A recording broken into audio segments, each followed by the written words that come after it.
Assalamu alaikum to all of you. Welcome to Mature Minds. Today we are going to be discussing a very important topic on Mature Minds, that is impacts of demographic changes in Europe.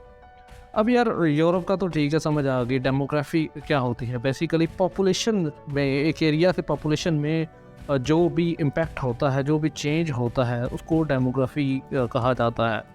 तो हम obviously पूरा Europe तो नहीं देखेंगे, लेकिन Lithuania एक country है जो कि बेसिकली नॉर्दर्न वेस्टर्न यूरोप में वाक़ है। तो उसके बारे में हम उसका एज अ केस स्टडी देखेंगे in Europe. Before going to lecture, let me remind you to subscribe the channel, press the bell icon.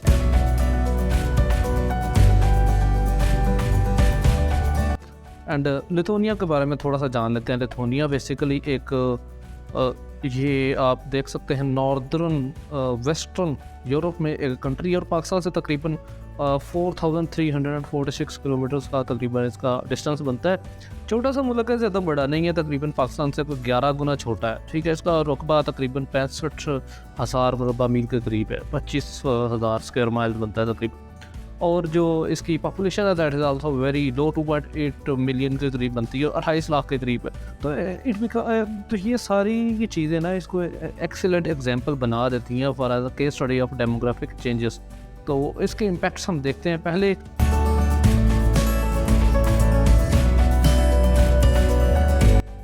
हुआ क्या, हम बात क्यों कर रहे हैं, ये इस बारे में बात करते हैं।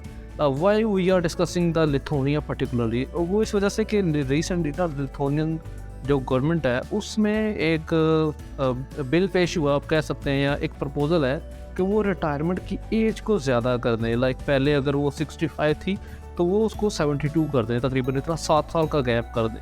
तो ये सारी खबरें चल रही थी, यानी कि आप इमेजिन करें लिथुआनिया में ना 2012 से लेकर 2026 तक कॉन्टीन्यूअली चेंजेस हैं इन देयर रिटायरमेंट एज, वो 2026 में होगी 65 साल, 65 ईयर। लेकिन अभी की जो गवर्नमेंट है, जो यानी कि अभी इंक्यूबेंट गवर्नमेंट है, उसका कहना है जी कि हम इसको बाईपास करके 72 ईयर्स डायरेक्टली कर देते हैं।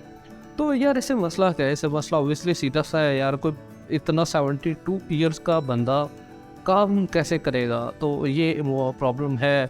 This is the concern of the people. इस वजह से अमूमन जो सोसाइटीज़ होती हैं वो इसको अपोज करती हैं। रिटायरमेंट एज जो मैंने होती है वो मिनिमम रिटायरमेंट एज को रखती है, लाइक 55, 60। पाकिस्तान में भी इसी तरह के असूल हैं, 18 साल का कुछ है, एंड कुछ डिपार्टमेंट्स ऐसे हैं जहाँ पे 60 ईयर्स, 65 ईयर्स के करीब आपको रिटायरमेंट लेना पड़ती है। तो अभी जो वहाँ पे चल रही है लिथुआनिया में वो 65 ईयर्स है 2026 तक, लेकिन गवर्नमेंट का कहना है जी कि वो 72 ईयर्स तक कर देते हैं। बेसिकली ये गवर्नमेंट का नहीं चाहना, ये एक प्रपोजल है, ये एक न्यूज़ है in the society of the Lithuania.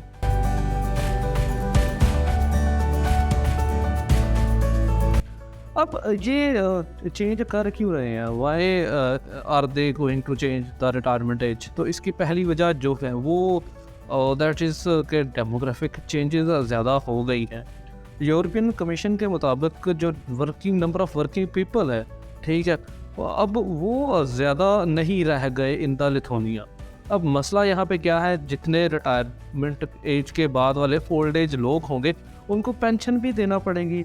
अब इससे क्या हुआ है, जो जिसको पेंशन देती है काम वो करता नहीं है, ठीक है, बूढ़ा आदमी है, उसको पेंशन भी देना पड़ती है, काम भी वो नहीं करता। तो ये दोनों हाथों से गवर्नमेंट को लूट रहा है, या आप कह सकते हैं लाइक ये यानी कि दो तरीके से गवर्नमेंट की जो स्पेंडिंग है उसको बढ़ा रहा है। इसके अलावा जो दूसरी रीज़न, दैट्स लाइफ एक्सपेक्टेंसी जो है ना, वो भी लिथुआनिया में इस टाइम है 74.5 ईयर्स, और वो 2030 तक हो जाएगी 65 साल।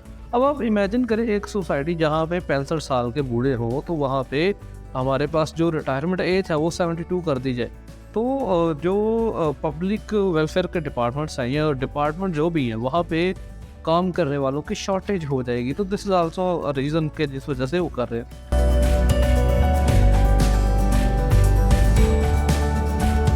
अच्छा, अब डेमोग्राफिक चेंजेस हो किस तरह रही हैं, तो ये इसके बारे में बात करते हैं।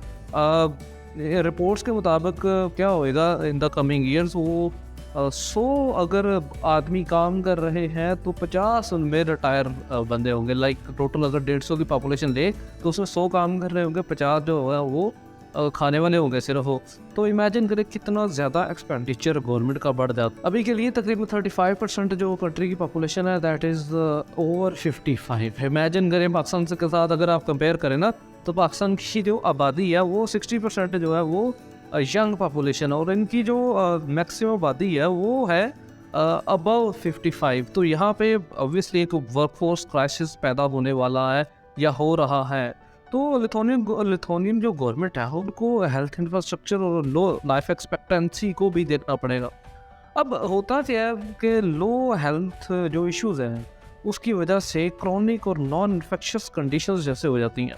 लाइक परमानेंटली डिसेबल लोग जो होते हैं, ठीक है, वो किसी भी बीमारी की वजह से हो सकते हैं। उसमें हेपेटाइटिस सी मोस्ट प्रेवलेंट होता है इन द सब कॉन्टिनेंट। इसके अलावा जो वहाँ पे वो फीवर्स वगैरह होते हैं इन द यूरोप, तो वो उन फीवर्स की वजह से क्या होता है कि परमानेंटली डिसेबल हो जाते हैं लोग, उनकी वजह से भी काम नहीं करते। तो ये दूसरी रीज़न आ गई। पहली रीज़न के वो यानी कि 65 से अबाउ 72 से अबाउ जो है ना मैक्सिमम लोग वो काम नहीं करते। अब 55 से अबाउ लोग 65 को रिटायरमेंट है जाए तो 10 साल की इस गैप को कवर करना मुश्किल है। लेकिन अगर ये 72 कर दिया जाए तो that can be a helpful tactic to increase the spending of the increase the income of the government.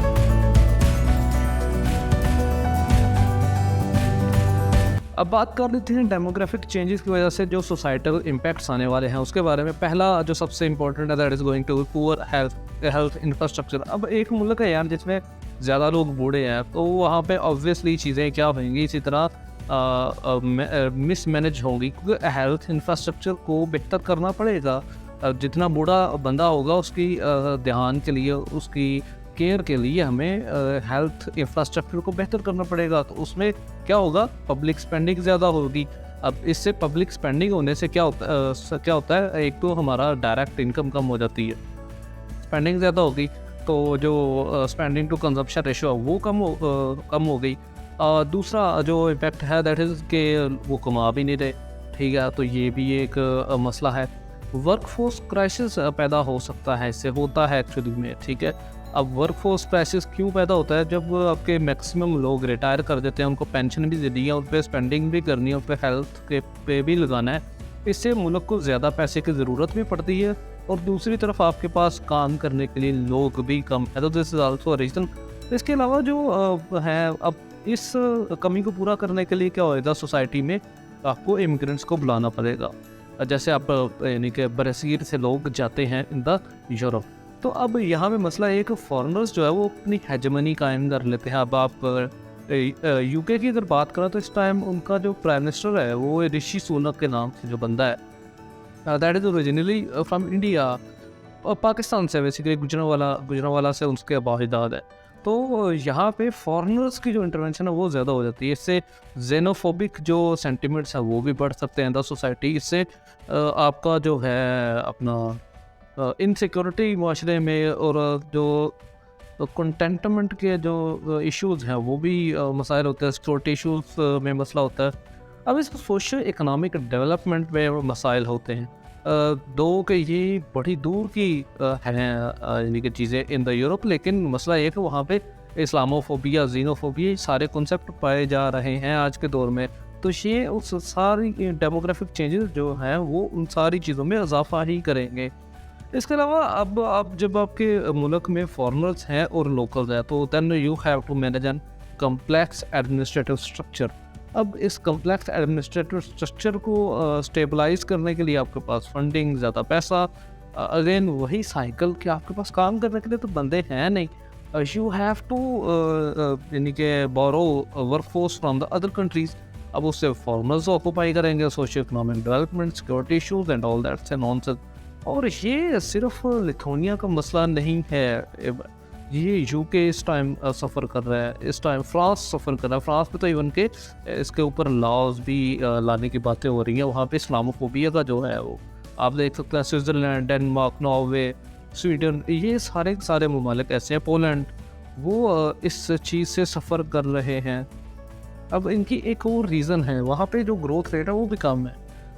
वहाँ पे यानी कि लाइक 1 on 1 है, जो कि आइडियली 1 पेयर ऑन 2 चाइल्ड होना चाहिए।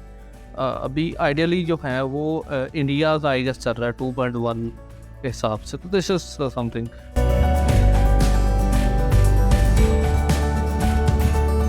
अब वे फॉरवर्ड की अगर बात करें हम लास्ट पे, तो ये है कि आप हेल्थ इंफ्रास्ट्रक्चर में फोकस करना पड़ेगा, आपको वर्क फोर्स मैनेजमेंट पे फोकस करना पड़ेगा, ग्रोथ रेट को बढ़ाना पड़ेगा, आपको ज़्यादा से ज़्यादा बच्चे पैदा करवाने पड़ेंगे। Obviously this is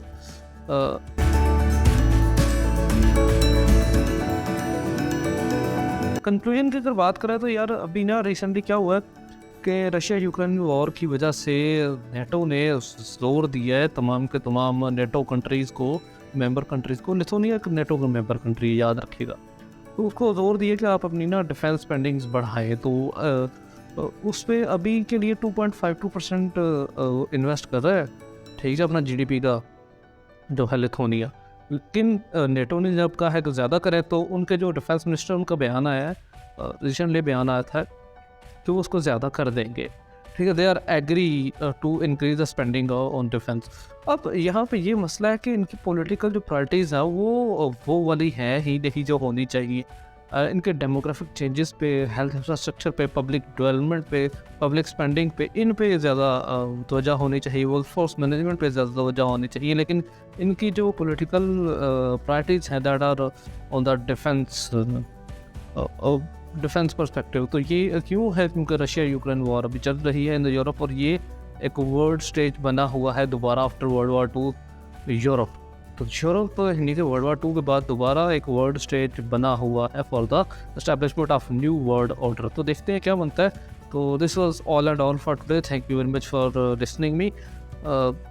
Before leaving the lecture, let me remind you to subscribe the channel. Thank you very much.